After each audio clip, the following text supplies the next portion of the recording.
Alors, il s'agit d'être un grand businessman. Il faut faire du business. De quel business? Il faut faire le vrai business. Il faut investir là où ça reste éternellement.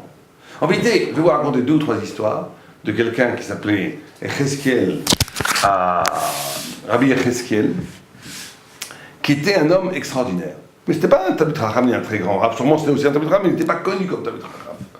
Et lui avait une histoire comme ça. Il y a eu 3 histoires qu'on peut raconter de lui. C'est Tzak Levi Bershitov qui l'a raconté à son enterrement. Où, quand il est mort, Rabbi Tzak Levi a été avec toute sa yeshiva pour l'enterrement de Rabbi Echeskel. Et il a dit, vous vous demandez pourquoi j'ai arrêté toute la yeshiva? Parce qu'on va enterrer ici un grand tzaddik, un très grand tzaddik. C'était quoi? Et je vais vous raconter 3 histoires. Il y avait une histoire une fois, où comme ça il dit Rabbi Tzak Levi, il dit, je vais vous raconter 3 histoires par rapport à Rabbi Echeskel.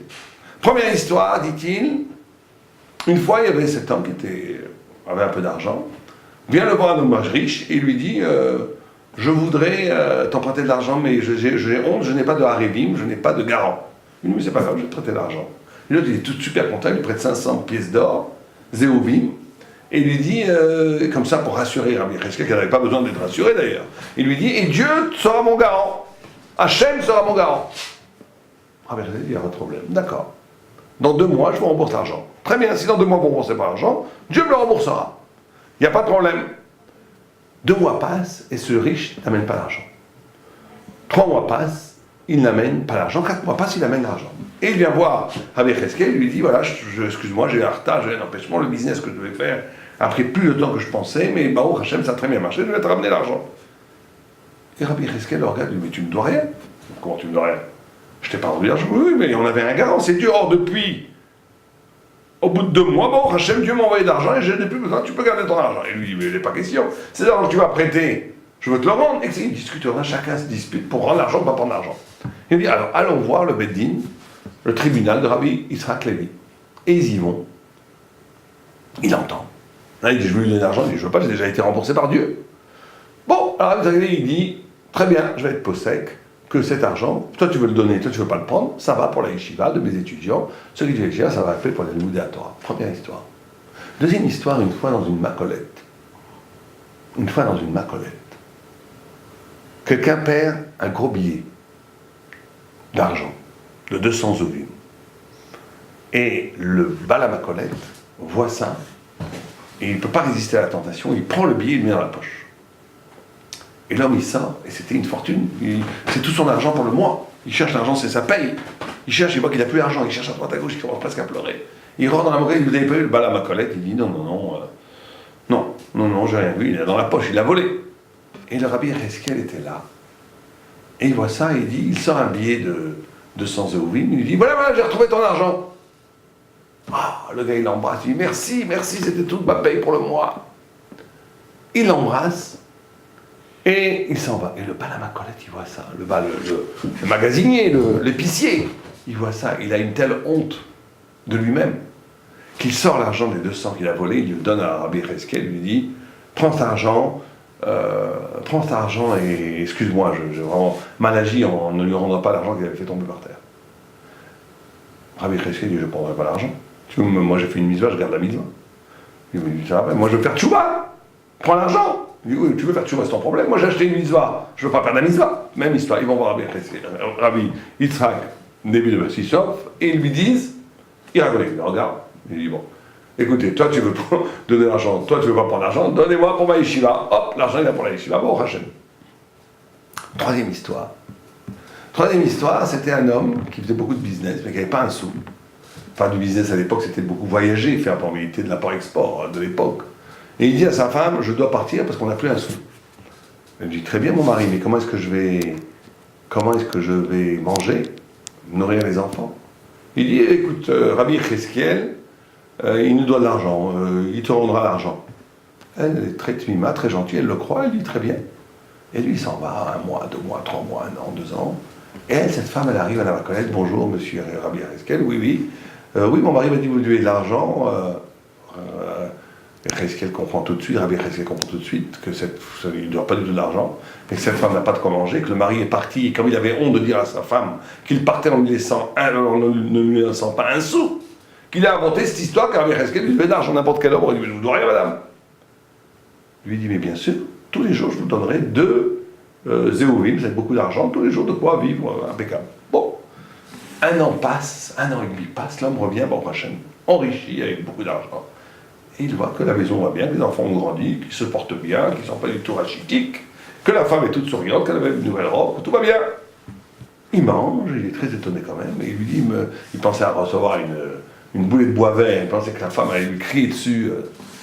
Il dit, mais ma chère femme, comment tu t'en es sortie pendant toute cette année, ces 18 mois? Il dit, Mazotomé, je comprends pas ce que tu m'as dit que Rabbi Yecheskel devait de l'argent, il m'a donné tous les jours de zéovim, l'équivalent de tous les jours de 50 € pour les femmes, de 200 shekels. Ou peut-être plus. Alors lui, il est mis d'Azéa, il tremble d'admiration, en même temps de crainte, il dit, qu'est-ce que j'ai fait? Et la première chose qu'il fait, il quitte le repas, il va voir Rabbi Yecheskel. Bonjour, Rabbi Yecheskel, là dans son épicerie. Et il lui dit, oui, bonjour, qu'est-ce que vous désirez? Il dit, je désire, j'ai fait le calcul jour par jour, 18 mois multiplié par 30. Nous font, ça nous fait 600, 700 zéovim, voilà, je vous apporte l'argent. Pas question. Pas question. J'ai une mitzvah, j'en veux pas. Je lui dis, mais ça va pas, je vous donne l'argent. Même discussion, ils arrivent chez Rabbi Yitzhak Lévi, même réponse, toi tu veux de l'argent, toi tu ne veux pas, je prends l'argent pour mes shivas. À levaille que 2 personnes viennent me voir comme ça, je prendrai l'argent pour mon collègue, ça serait formidable. Et voilà les 3 histoires qu'il dit, et tout le monde en enterrement dit un kaddish et dit des teilim pour le défunt, c'est un tzadik gamour. Mais qu'est-ce qu'on doit, nous on doit apprendre cette histoire? C'est qu'il y a tellement de gens qui se font la tête, qui se disputent pour des histoires d'argent, pour des proutotes, pour des cabottes, pour des petites choses ridicules. Il y a tellement de gens, la nature, elle est tellement idiote, qui nous rend tellement idiots de se préoccuper, de se gâcher la journée, de se gâcher la soirée, de se gâcher l'esprit, avec toutes sortes de ressentiments, parce que l'autre il m'a pas invité, ou parce que l'autre il m'a pas fait la tête, parce que l'autre il me doit 20 shekels qu'il m'a pas remboursé, parce que j'ai un cet argent, je l'ai perdu, et parce qu'on devait me donner plus, il m'a donné moins. Passer sa vie dans des ch'touillottes, dans des bêtises. On voit un homme qui n'était pourtant pas un immense talmudiste, après on ne sait pas, en tous les cas peut-être que oui, probablement que oui, parce que quelqu'un qui arrive à ce niveau quand même il devait étudier. Mais en tous les cas il n'est pas connu pour ça, qui a compris qu'il fallait jouer le grand jeu et pas le petit jeu. Le grand jeu, ça veut dire, si on est un peu logique, et qu'on sait que on fait des mitzvot, on est un peu logique. Donc on sait qu'après la mort, il y a des milliards d'années à vivre, et ici on n'a que 70, 80, 90, 100 ans maximum. Et je ne parle pas ici à Ménat Kabel Pras, je ne parle même pas ici parce que tu veux recevoir plus. Mais comment orienter ta vie? Oriente ta vie, fais du business, mais fais-le intelligemment. Ça veut dire investis où là c'est éternel. Rabbi Yecheskel, il avait compris que l'argent ce n'était qu'un ustensile, c'était rien. Et donc chaque mitzvah qu'il pouvait prendre, il la prenait. Chaque mitzvah qu'il pouvait la prendre, il la prenait. Et ça a fait de lui un homme remarquable.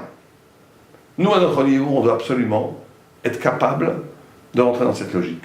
Chaque fois que chaque événement dans la vie, on a 2 choix. Ou bien de le traduire en ramener ça à un petit intérêt vulgaire, mesquin, grotesque, qui va nous rendre petits encore plus animal, ou bien traduire cela comme une occasion de devenir éternel, de devenir immortel. Vivre comme un immortel, c'est de traduire chaque rapport, chaque occasion, comme l'occasion de redevenir immortel. Ça veut dire de s'inscrire dans une logique qui dépasse le corps, la matière et l'existence sur cette terre. Celui qui vit comme ça, il devient immortel, et ça donne aussi une joie, une allégresse, une énergie phénoménale. Parce que la personne n'est plus bloquée, oppressée par la petitesse, par l'étroitesse de l'existence. Cette existence dans son étroitesse elle-même ouvre les portes du paradis, ouvre les portes de l'infini, ouvre les portes de la grandeur. Alléluia.